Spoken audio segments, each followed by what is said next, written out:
Iraq's mobile production program began in the mid-1990s, UN inspectors at the time only had vague hints of such programs.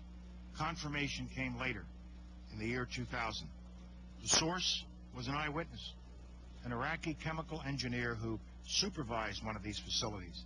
He actually was present during biological agent production runs. He was also at the site when an accident occurred in 1998. 12 technicians died from exposure to biological agents. He reported that when UNSCOM was in country and inspecting, the biological weapons agent production always began on Thursdays at midnight because Iraq thought UNSCOM would not inspect on the Muslim holy day, Thursday night through Friday. He added that this was important because the units could not be broken down in the middle of a production run, which had to be completed by Friday evening before the inspectors might arrive again. This defector is currently hiding in another country with a certain knowledge that Saddam Hussein will kill him if he finds him. His eyewitness account of these mobile production facilities has been corroborated by other sources. A second source, an Iraqi civil engineer in a position to know the details of the program, confirmed the existence of transportable facilities moving on trailers. A third source, also in a position to know, reported in summer 2002 that Iraq had manufactured mobile production systems mounted on road trailer units and on rail cars.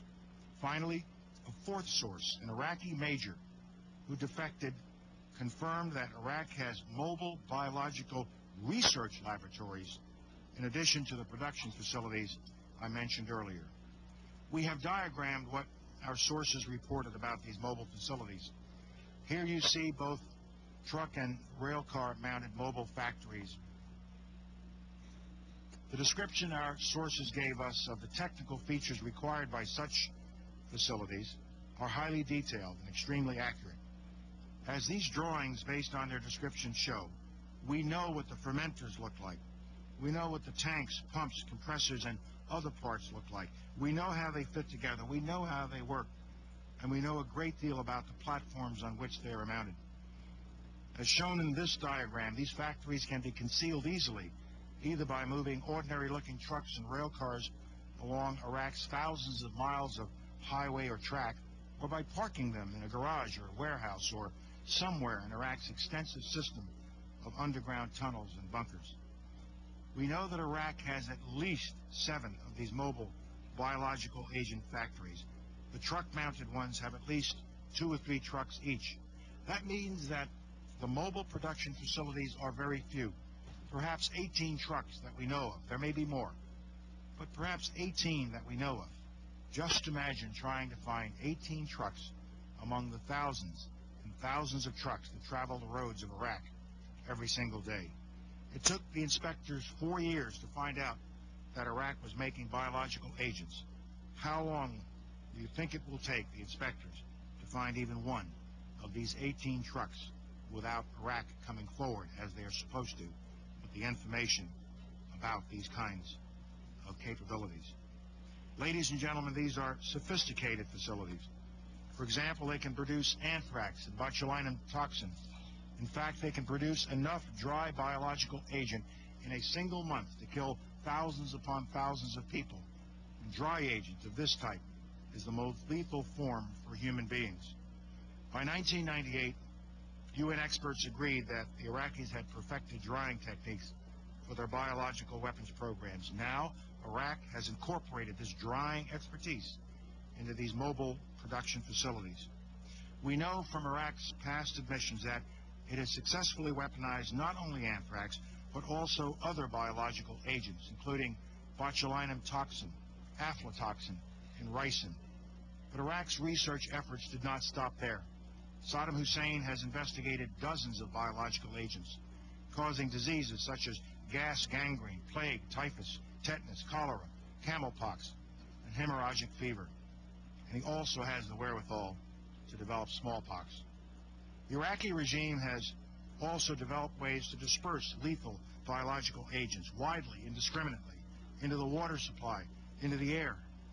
For example, Iraq had a program to modify aerial fuel tanks for Mirage jets.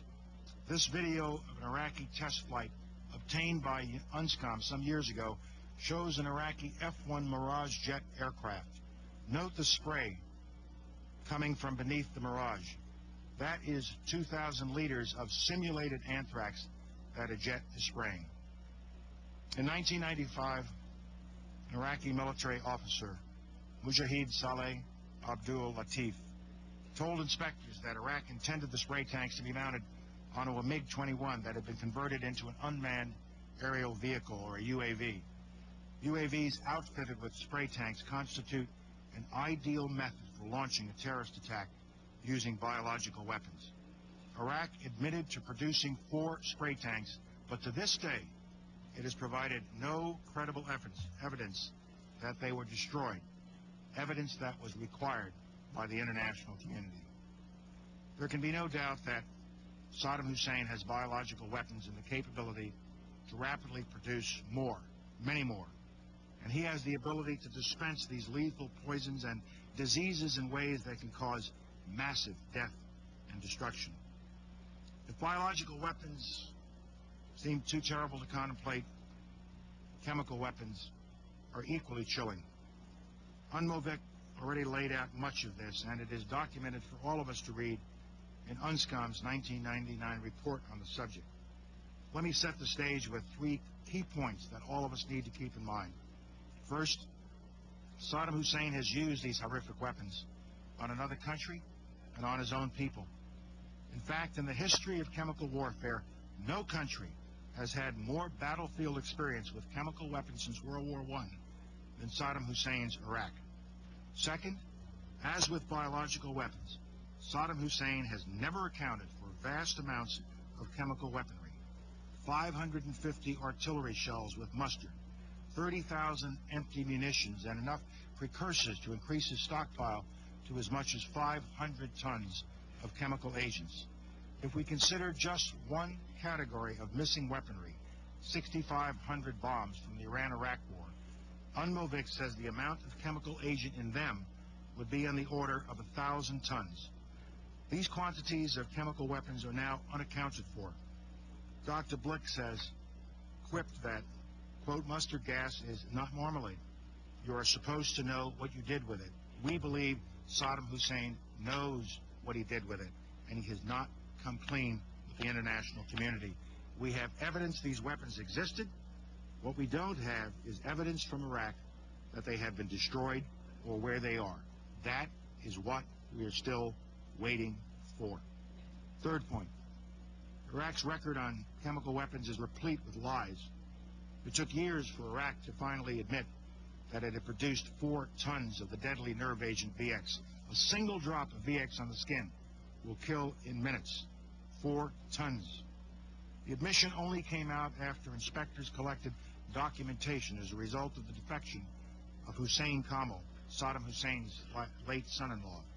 UNSCOM also gained forensic evidence that Iraq had produced VX and put it into weapons for delivery. Yet to this day, Iraq denies it had ever weaponized VX. And on January 10, 27, UNMOVIC told this council that it has information that conflicts with the Iraqi account of its VX program.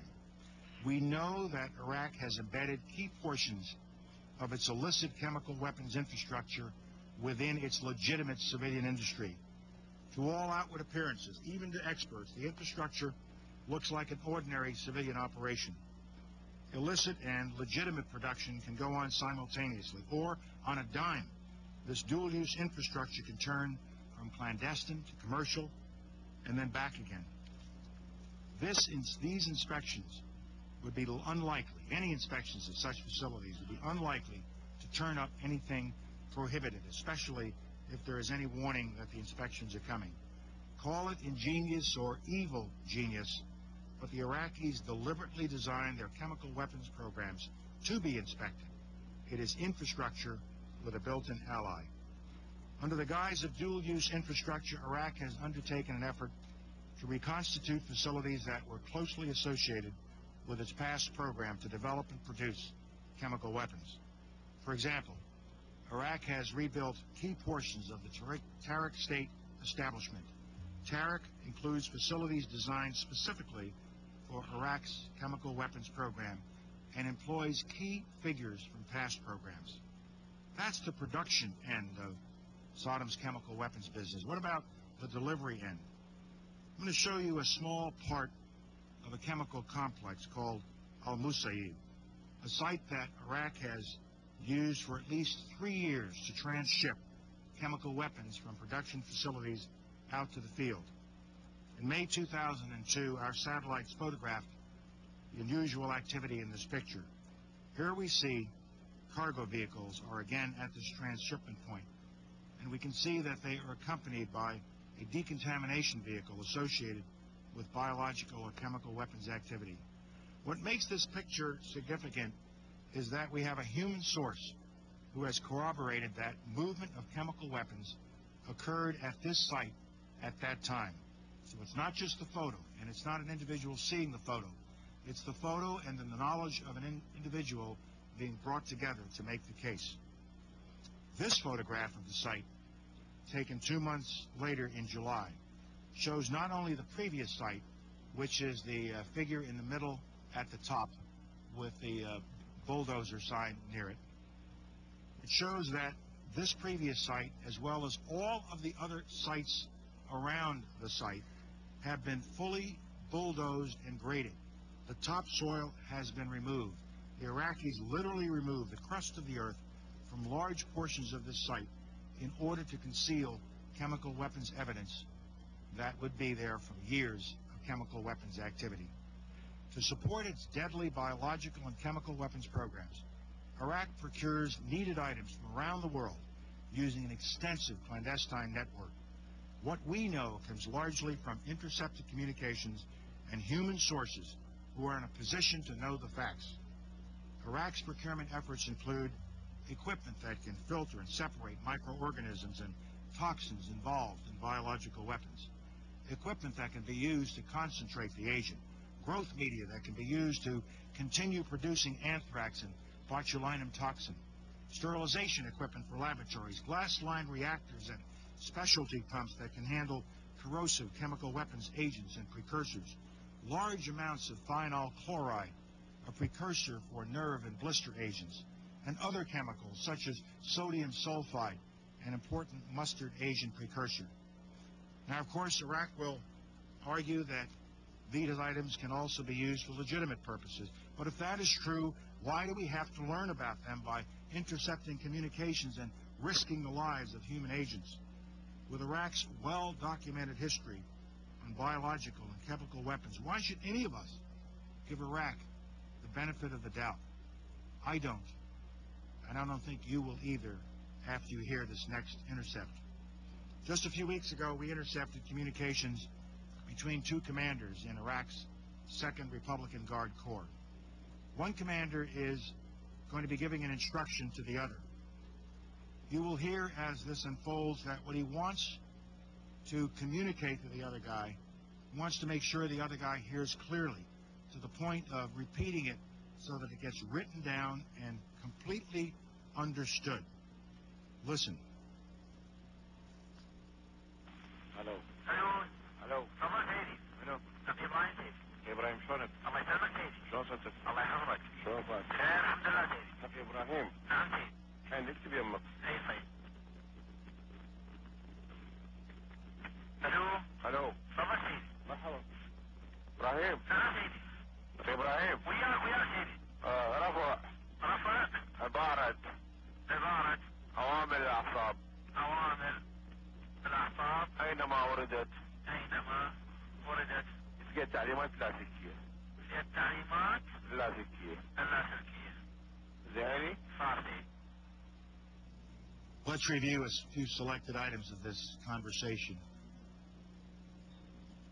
Two officers talking to each other on the radio want to make sure